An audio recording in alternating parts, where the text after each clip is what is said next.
Welcome to SCOTUScast, a project of the Federalist Society for Law and Public Policy Studies. Our contributors join us from around the country to bring you expert commentary on U.S. Supreme Court cases as they are argued and decisions are issued. The Federalist Society takes no position on particular legal or public policy issues. All expressions of opinion are those of the speaker.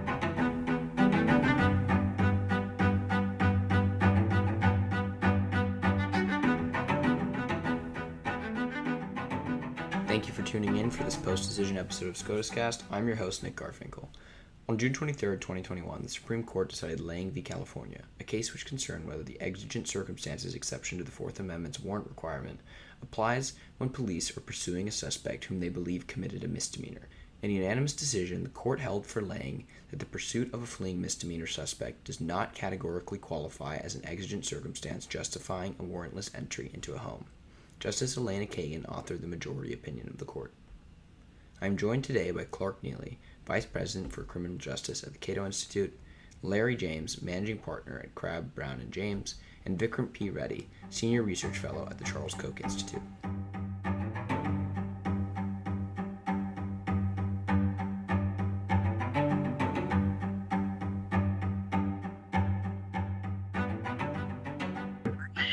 This is a kind of a fun case. It's interesting.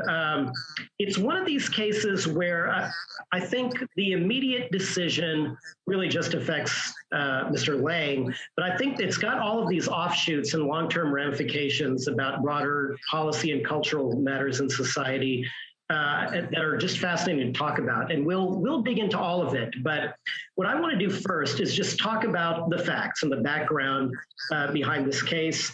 And then I'm going to leave it to Clark and Larry to really get into what was decided and what the opinion said yesterday. So the case starts in a really fun place, Sonoma, California. I'm sure many people have visited. You can have a good time there, but while you're having a good time and drinking all that delicious wine, you shouldn't be driving. Nevertheless, that's exactly what Mr. Lange was doing. He was driving drunk and he was cruising down the road. He was blaring his horn. He was playing his music extremely loud, and a police officer noticed this. Now, he didn't necessarily notice that Mr. Lange was drunk, but he noticed the horn blaring, he noticed the loud music, and sort of felt that from his time as a police officer, he thought something suspicious was going on here. And he started following Mr. Lange. So he follows Mr. Lange, who drives right up towards his house. Now, the police officer begins to flash his lights and indicate shortly before Lange gets to his home that he needs to pull over. And there seems to be no dispute about the fact that he was indicating for Mr. Lange to pull over.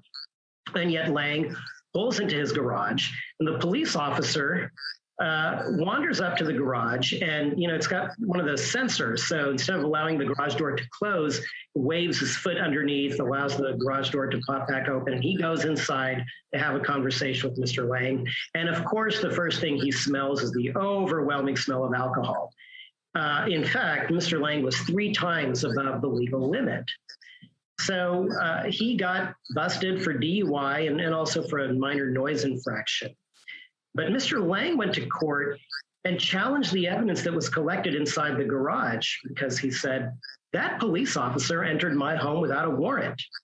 Now, of course, the response from the police officer was, you don't always need a warrant to enter somebody's home. There are various exceptions that allow police officers to enter a residence. And one of those exceptions is exigent circumstances, meaning a chase.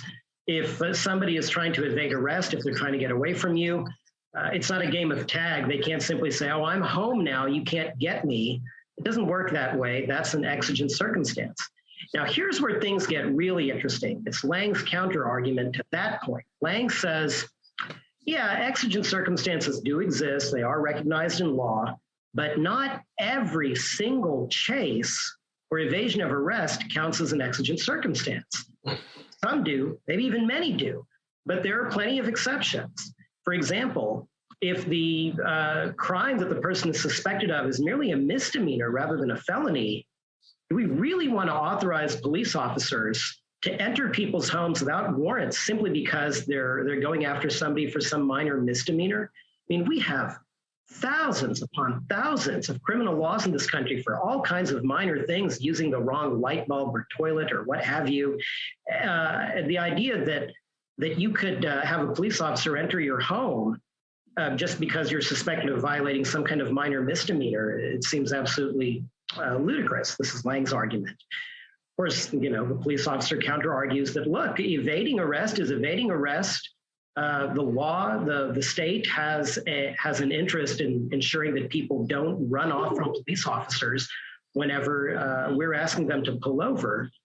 And this essentially is the essence of the dispute here, is whether or not you can establish a categorical rule that in these cases, a high-speed chase or trying to track somebody down who's evading arrest is always an exigent circumstance that allows a police officer to enter the premises without a warrant, or whether it may just be something you have to evaluate on a case-by-case basis. This is what the court had to ultimately decide. And they heard the argument, I guess, last February. It was February 24th. The three of us were on a Federalist Society call talking about the argument, and they issued their opinion yesterday. And Clark, I'm going to turn it over to you to talk about what exactly the court decided about that question. Well, thanks, Vikrant, and thanks to Larry. It's good to get the band back together. I think this will be a really fun discussion. It is a fun case. It's a really interesting and fun case. But there's a lot at stake here too, because we don't really know exactly how many misdemeanor arrests there are in the United States every year, but it appears to be north of 13 million. And about 80% of all arrests are for misdemeanors. So it actually comes up a lot. Now, how many of those involve, somebody fleeing the officer is a separate question, but certainly plenty of people in America find themselves being arrested for alleged misdemeanors. And so it's an issue that has real significance. Now, Justice Kagan, in writing the majority opinion, starts where one ought to start, first with the question of whether the court's previous case law, obviously the text of the Fourth Amendment does not supply a clear answer here. It simply prohibits unreasonable searches and seizures. And so it's not granular enough to tell us or to provide an answer in this case just based on the text of the Fourth Amendment. So where do you go to next? Well, you go to the court's case law and you look there to see if the question is answered. Justice Kagan and the other justices to join their opinion conclude that the existing case law does not answer the question, although Chief Justice seems to think that perhaps it does, or at least provides more guidance than Justice Kagan seems to believe. Next question, is there a clear common law rule? Can we look back through history and see how courts handled this question in the past, and does that supply an answer? And again, Justice Kagan reviews the past holdings of other cases, including in England, and commentators, and concludes that history does not supply a clear answer to this question. Then you get to, I think, is really the interesting part, right? Which is, where then do we start? What value do we start with? Do we start with the importance and the value of facilitating law enforcement on the one hand, or do we start with the importance and the value of the sanctity of the home on the other? As a constitutional litigator, I think this is a really fascinating and incredibly important question because you can play a little bit of a game here, basically in the way that you assign the burden. Which party has the burden, in effect, of vindicating its value or its interest? Now, normally what the Supreme Court does is it grants the legitimacy of whatever it is that the government is doing. In most constitutional settings, in effect, there is a presumption of legitimacy. The government gets to do whatever it wants, and it's incumbent upon the citizen to demonstrate that the government cannot do the thing that it wants to do in a particular case. Justice Kagan actually does the unusual thing here, which is to start with essentially the presumption is in favor of the citizen, not the presumption, but the starting value is the one that is being advanced by the citizen, which is what? It's the sanctity of the home.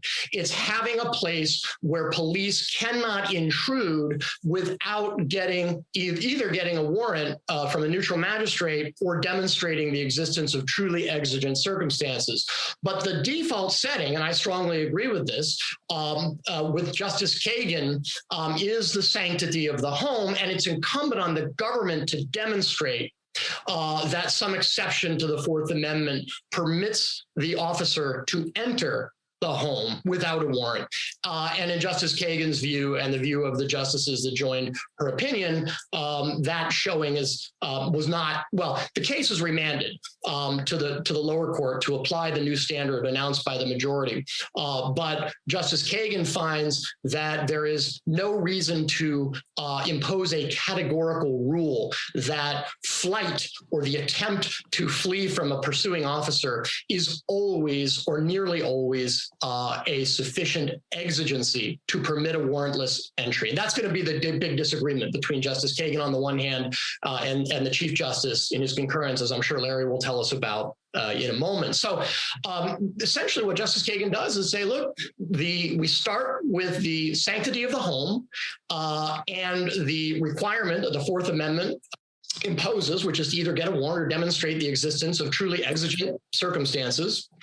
And flight alone is not a sufficiently exigent circumstance to justify a warrantless entry as a general rule.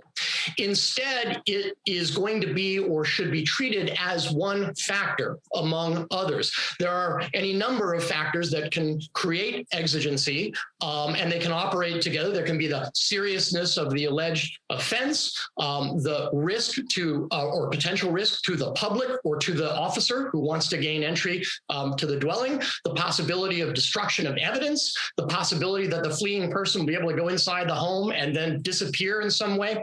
So to summarize Justice Kagan's opinion, we have basically an analysis that says the text of the Constitution does not supply an answer.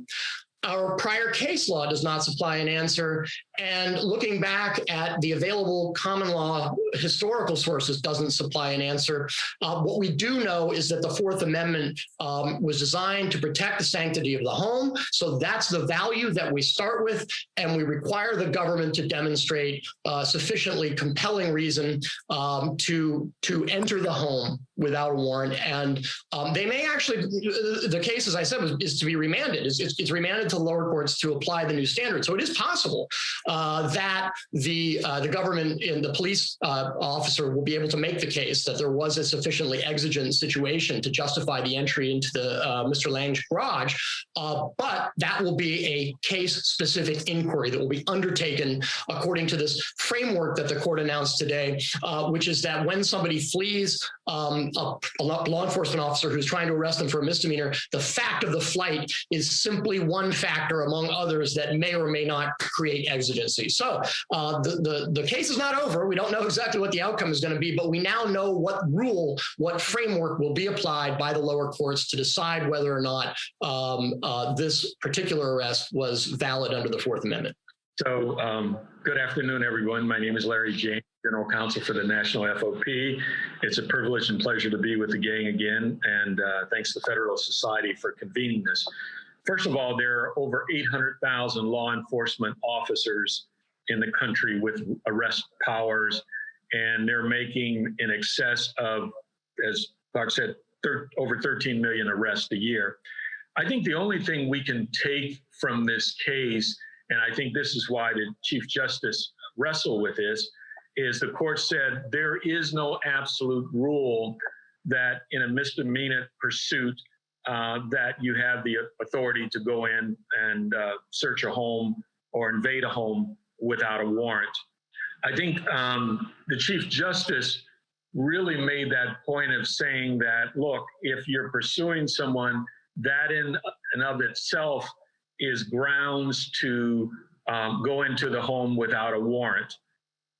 The Justice Kavanaugh and all the concurrences, they took a different slight, but at the end of the day, they all agreed. And I think the general consensus was, how do you, as Clark said, what is the standard to articulate, even going back to the trial court? And I'm not sure the trial court is going to have any greater guidance. And maybe they'll take additional evidence to try to narrow that point. I was asked what my thoughts were that, to take away from this case in light of the majority opinion, the concurring opinion, and particularly the Chief Justice's take. And I said, when the situation warrants immediate action, take it. If it doesn't warrant immediate action, get a warrant, search warrant. And I would stop there, because I think the intriguing thing, if we were to ask each other, if we're the trial judge now, in light of this decision, how would we rule? So I kick it to our team. Would we sustain the conviction? Would we grant the motion to suppress under these circumstances? Vikrant, what do you think? I'm still not sure. Larry challenged us just like this when we did this back on February 24th. If we were the court, how would we have decided this case? I'm still not entirely sure. I actually like the answer that you gave, Clark, when Larry challenged us like this back in February. And you said, look, whatever the answer is, it has to somehow recognize the centrality of liberty in the American legal system. And that doesn't mean that it's the only value we have in the American legal system. There are other ones, but liberty is a value, and it's a very important value. Not every society is constructed that way. There are plenty of societies, even developed Western societies, that don't really place liberty very high on the value list, but America does. And the judge, who ultimately has to hear this case again, I just hope in some way recognizes that. And I do think, by the way, that the Supreme Court recognized that. And I even identified this line in the chat box that really stood out to me from the court's opinion today, where I think the court was trying to explain that while they have a lot of sympathy for the needs of law enforcement, the value of liberty has to be the guiding force behind how this case is analyzed and decided. Yeah, I think I'm so glad that Larry asked this question because it gives us an opportunity to discuss something that I think is very challenging. And that is, if you're going to try to answer this question as conscientiously as possible, if you're the trial court judge, is it incumbent on you to attempt to place yourself behind the veil of ignorance about what the result of the warrantless entry was, right? Because on the one hand, we can imagine a number of counterfactuals. What if the officer had entered the garage and discovered a body or multiple bodies or a bunch of people being held prisoner, who were kidnapped? It's very difficult, I think, for most people to imagine that under circumstances like that, where it's a very close call, that you as a trial judge are going to rule in a way that could result in the exclusion of that evidence and the loss of opportunity to convict this person who's a kidnapper or a murderer. On the other hand, we could imagine a situation where the warrantless entry into Mr. Lange's garage discovered nothing. And I would be inclined under those circumstances to say, look, this guy was playing his music loud, and you tried to pull him over for that. He may or may not have seen you when you activated your lights. And for that reason, you get to storm into this guy's home without a warrant? I don't think so. And of course, the real facts of the case put us kind of in between somewhere, right? Which is that this guy appears to have been seriously impaired. At 3 times the limit, it's hard to imagine he wasn't a hazard to other people. And of course, thousands of people are killed every year by drunk drivers. And so this is a genuine public safety concern. So I'm struggling with it. And I think that, I suppose the answer to my own question is that you probably should try to get behind the veil of ignorance if you can. And if I could do that, I would be inclined to say that this was an improper, that this was a Fourth Amendment violation because the circumstances that we knew about at the moment when the line was crossed, so to speak, when the officer made the warrantless entry into the garage, I just don't think that the conduct in question was serious enough that it should support allowing police officers to barge into people's homes. And there were some great descriptions of situations from the National Association of Criminal Defense Lawyer amicus brief in support of the cert petition. And there have been some real tragedies where police have stormed into a home in pursuit of suspected misdemeanors. I forget if there were any deaths, but, there was one case where they pursued a college student into an apartment because they observed him, relieving himself on the patio, and a huge brawl ensued. And I believe that the resident, the person who lived in the apartment, who was the boy's girl, the defendant's girlfriend, pulled a gun. So there are real concerns on both sides, and it's a hard question. And I don't know what the outcome is going to be, but I suspect that it depends a lot on whether the judge decides and succeeds in putting him or herself behind the veil of ignorance.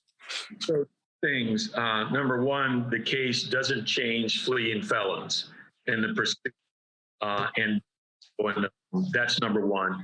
Number two, I think this case is, if I'm looking at it, I need additional facts because the facts of the case, I believe, are not complete. You look at a situation, was the individual weaving? What was the danger?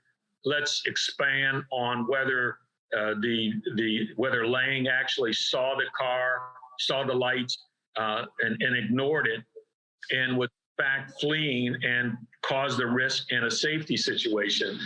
I think the other thing is the court made it implicitly clear that this is not an absolute, as the trial court had determined. So from that standpoint, I agree with the court to send it back.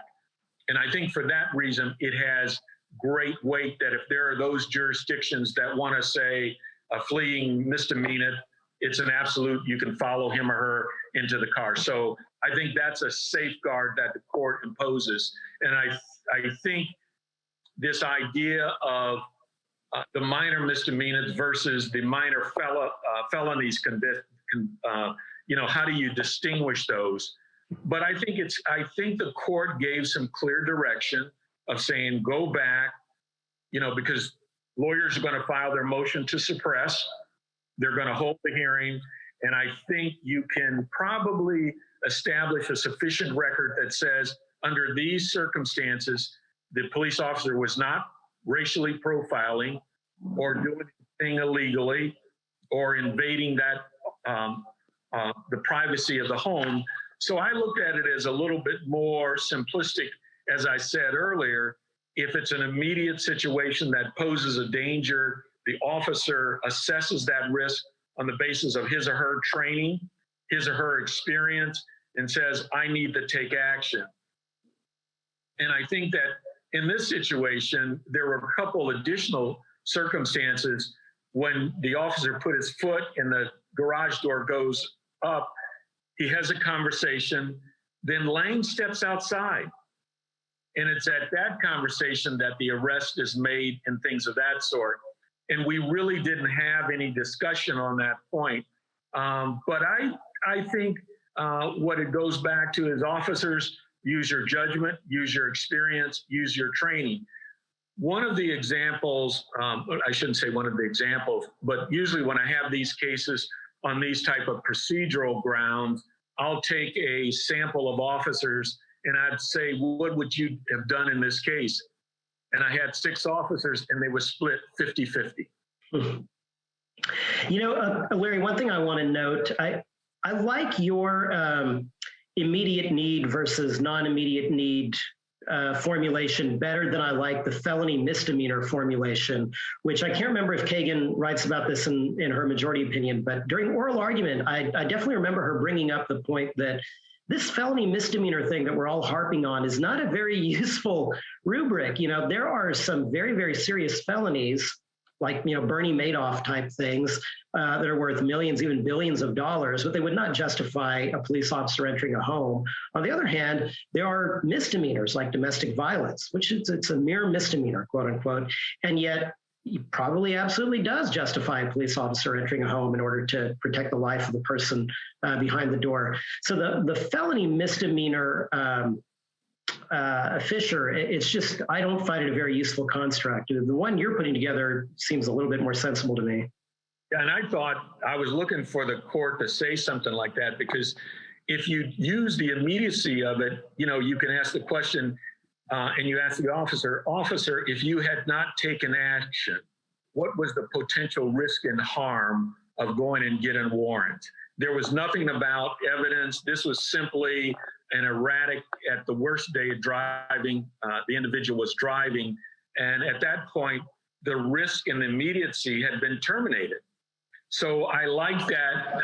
That's something I just came up with, saying, as I'm telling our officers, this is the criteria that I was imposed on myself. So I think there's a very interesting kind of elephant in the room here, and that is to pick up on what Vikrant said a moment ago. Misdemeanors, even if we were satisfied with, sort of the felony versus misdemeanor, dyad, which we're not, misdemeanors run the gamut. From really serious conduct that presents a real threat to individuals and or to society, all the way to the utterly preposterous. Justice Kagan gives some examples in her opinion that include littering on a public beach and artificially coloring live chicks or rabbits. And sometimes a police officer will be attempting to arrest somebody for a serious misdemeanor, like drunk driving or, assault. And other times they might be trying to arrest them for something completely preposterous, like smoking marijuana, which I understand happens a lot. And that, I think, is sort of I suggested there was an elephant in the room because we don't always know whether there will be anything at stake for society in ensuring that the officer is able to make the arrest. And we also know that there may be some instances where what's really going on is the officer is kind of initiating a fishing expedition. What they're really doing is they're wanting to investigate and see if, for example, if I can get close enough to this guy, will I smell something on his breath or in his car that will then lead to, something more substantial than he was playing loud music. I mean, imagine if this officer had tried to call and get a warrant to enter the garage because the guy was playing loud music. One can only imagine the judge would say, "Are you kidding me?" Like, especially if it was like 2 a.m, which it wasn't. But what if you got me out of bed to get a warrant because some guy was playing his music loud? Go find some police work to do. So I think that's another point here that's worth mentioning, is that we know that in many of these instances, if the police are not able to gain entry in the residence to effect the arrest, they're just going to go away. They're not going to pick up the phone. They're not going to try to get a warrant because they know that the conduct at issue is so ridiculous that, they just basically wanted to write a ticket, maybe make an arrest, maybe get some credit for making an arrest or writing a ticket. But if it's going to be a hassle, if they're going to have to involve the judiciary, they're just going to let it go. Now, that's the theory. I think the reality is that virtually every police officer is going to take Brett Kavanaugh up on his offer. I think it was barely a tacit offer to just go ahead, make the warrantless entry. Don't worry about it. Because at one point, Brett, in his short concurrence, Justice Kavanaugh says that he notes that the Lange's counsel conceded that 9 times out of 10, there will be a sufficient exigency to excuse the lack of a warrant. I view Justice Kavanaugh's concurrence as virtually an invitation for police to just simply make the entry every time and don't worry too much about it. We will usually have your back. That, I think, is likely to be the practical result of this case. Call me cynical, but my guess is that's what it'll be.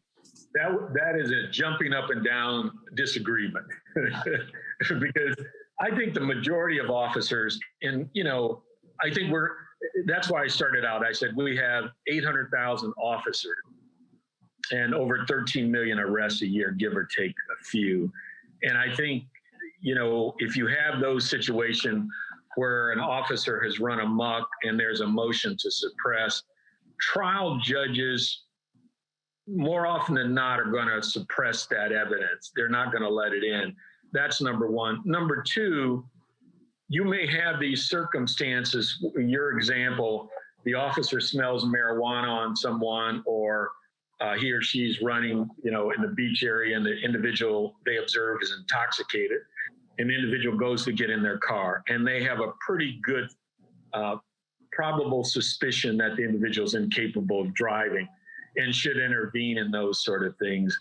I guess I have confidence in our officers, and I take what this case has said, and I think it helps us and it gives guidance that there is not an absolute, irrespective of what Kavanaugh said, that you cannot, under these many circumstances, go in and have a warrantless search.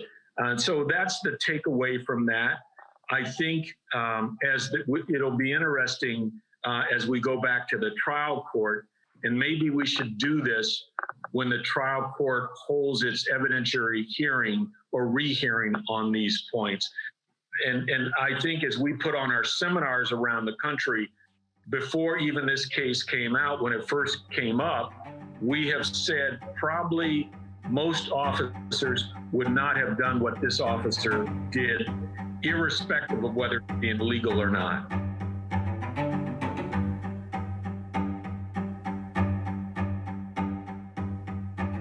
Thank you for listening to this episode of SCOTUScast. SCOTUScast is a project of the Federalist Society, a not-for-profit educational organization of conservative and libertarian law students, law professors, and lawyers, founded upon the principles that the state exists to preserve freedom, that the separation of governmental powers is central to our Constitution, and that it is emphatically the province and duty of the judiciary to say what the law is, not what it should be. Don't forget to subscribe to our podcast series, including SCOTUScast and Practice Group podcasts, on iTunes or Google Play. For an archive of past podcasts, as well as audio and video of past Federalist Society events, please visit our website at fedsoc.org/multimedia. That's fedsoc.org/multimedia.